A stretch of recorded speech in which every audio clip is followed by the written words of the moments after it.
Queridos irmãos, queridas irmãs, é uma alegria estar aqui com vocês para celebrar este dia da novena em honra a Nossa Senhora de Candeias. Tenho grande apreço a essa comunidade eclesial, tenho muito boas recordações dos 4 anos que nós vivenciamos a missão de Semana Santa aqui enquanto seminaristas e tenho grandes amizades aqui. Então quero publicamente manifestar a minha gratidão por esse convite a estar aqui rezando esta Santa Missa com vocês nesse tempo de graça e bênção que é a novena da patrona da comunidade, Maria, Mãe de Deus, sob o título de Senhora da Luz ou Senhora das Candeias.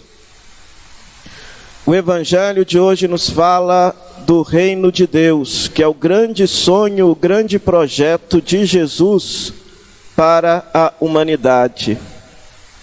Jesus queria que a humanidade vivesse a justiça, a paz, que não houvesse fome, violência, doença, enfermidade, injustiça. Por isso, Jesus atuava com grande amor e carinho em favor das pessoas mais necessitadas.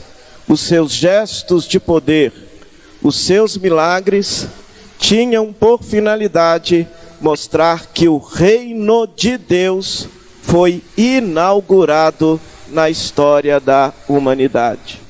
Na história da humanidade. Muito tempo depois, já em 1970, já com a Igreja Católica formada, nós temos São Paulo VI, que no dia de Pentecostes, utilizou pela primeira vez a expressão civilização do amor. São João Paulo VI vai dizer que no dia de Pentecostes foi inaugurada a civilização do amor. O que é isso? Uma humanidade que, apesar de falar línguas diferentes, todos se amam e todos se entendem. Que é o grande milagre de Pentecostes. Todos falam línguas diferentes, têm culturas diferentes, pensamentos diferentes, mas o Espírito Santo une todas essas diferenças numa só família. Isso é a civilização do amor. Então a igreja, desde a década de 60, desde o Concílio Vaticano II, então a igreja entende o seu lugar no mundo, a sua missão, como alguém que está presente no mundo para ajudar a construir a civilização do amor. Por isso que a igreja sempre vai ter uma palavra sobre a fome, sobre o cuidado com a casa comum, sobre a guerra, sobre a economia, porque tudo isso faz parte da civilização.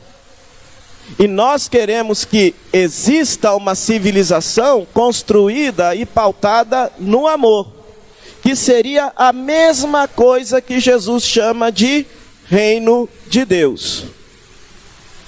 Quando a gente olha para o nosso mundo tão dividido, fragmentado, nós de repente podemos até ficar triste, sem esperança, porque parece que a gente não está vendo essa civilização do amor sendo construída.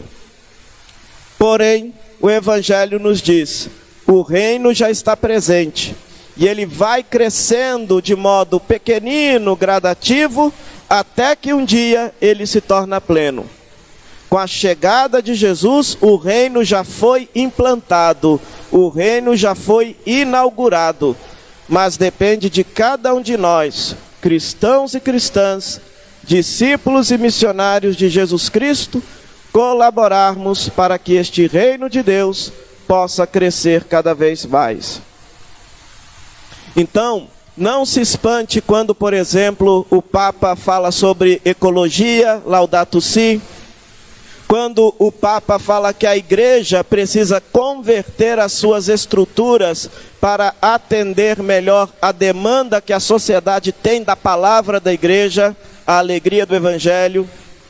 Não se espante, por exemplo, quando o Papa nos convida a ter uma postura de acolhida para com todas as pessoas na sua situação concreta e existencial de vida, porque nós não vivemos numa sociedade cristã, mas muitos que não são cristãos vão procurar na igreja uma palavra de conforto e de carinho, e nós devemos acolher essas pessoas na situação em que elas estão.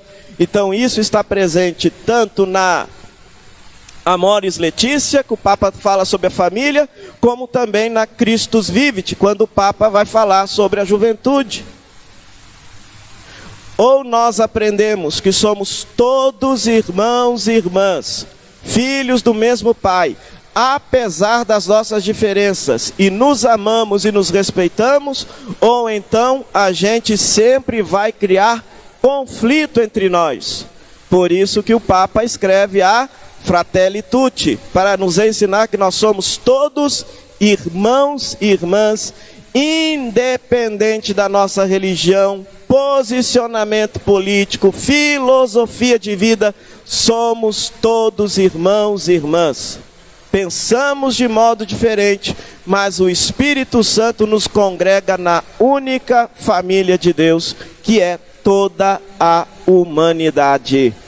Toda a humanidade.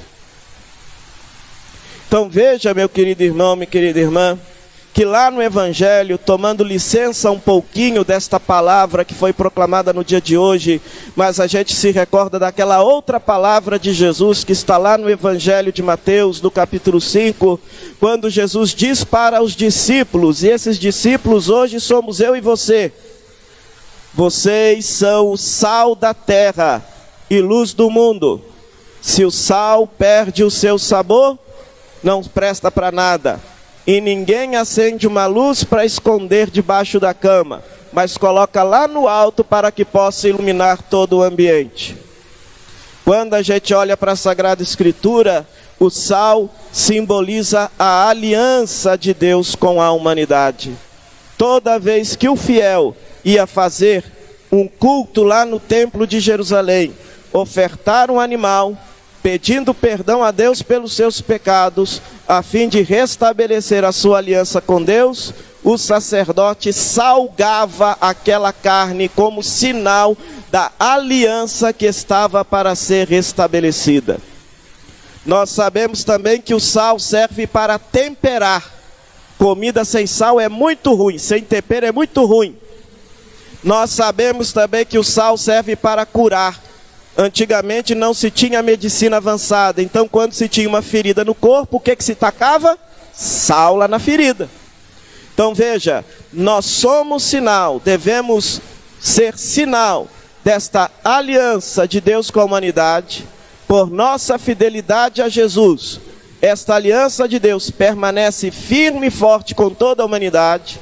Nós devemos temperar o mundo com os valores do Evangelho, da justiça, da paz, do perdão, do cuidado aos que mais sofrem.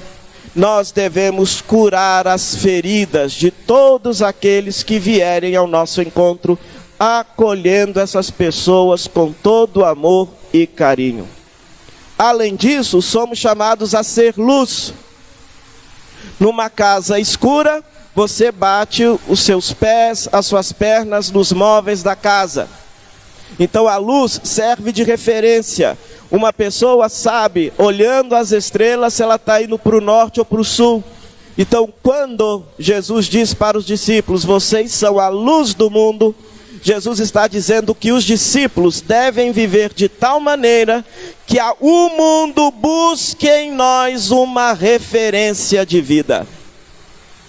E Papa Bento XVI, que há pouco tempo realizou sua Páscoa para o céu, antes de ser Papa, quando ainda era cardeal, antes mesmo de ser cardeal, quando ele era arcebispo de Munique, dava aula de faculdade, nas faculdades de teologia, ele dizia: vai chegar o dia em que os cristãos não serão mais a maioria. Eles serão grupos pequeninos, bem pequeninos, mas que vivendo com fidelidade à sua fé, eles serão luz para uma sociedade que está perdida. Serão luz para uma sociedade que está fragmentada. Aqui, a gente precisa fazer um exame de consciência e se perguntar se de fato nas nossas relações uns com os outros, nós vivemos de tal maneira que o mundo que não crê em Deus, o mundo que não crê em Jesus, possa buscar em nós uma referência de vida. Isso é ser luz, ser norte, ser referência. Não é à toa que a Mãe de Deus, nessa comunidade, recebe o título de Nossa Senhora da Luz, Nossa Senhora das Candeias. Por isso, peçamos a ela nessa novena a graça de melhorarmos a nossa convivência, de melhorarmos o nosso cuidado uns com os outros, de melhorar o nosso cuidado para com as pessoas que sofrem no mundo, de tal maneira que as pessoas enxerguem em nós uma luz, uma referência, e queiram ser cristãos como nós somos cristãos. Muitas vezes as pessoas não querem ser como a gente é, porque muitas vezes a gente não é luz, a gente é treva, a gente é escuridão. Então que Nossa Senhora da Luz possa interceder por nós essa graça, e que nós de fato possamos ser essa semente de uma nova humanidade, essa semente dessa civilização do amor que Deus tanto sonha para nós. Uma humanidade sem violência, sem fome, com todas as pessoas vivendo com dignidade, a plenitude dos seus direitos e deveres, se amando e se respeitando como irmãos e irmãs. Que Nossa Senhora desde o céu possa interceder por nós esta graça. Louvado seja o nosso Senhor Jesus Cristo. Para sempre seja louvado.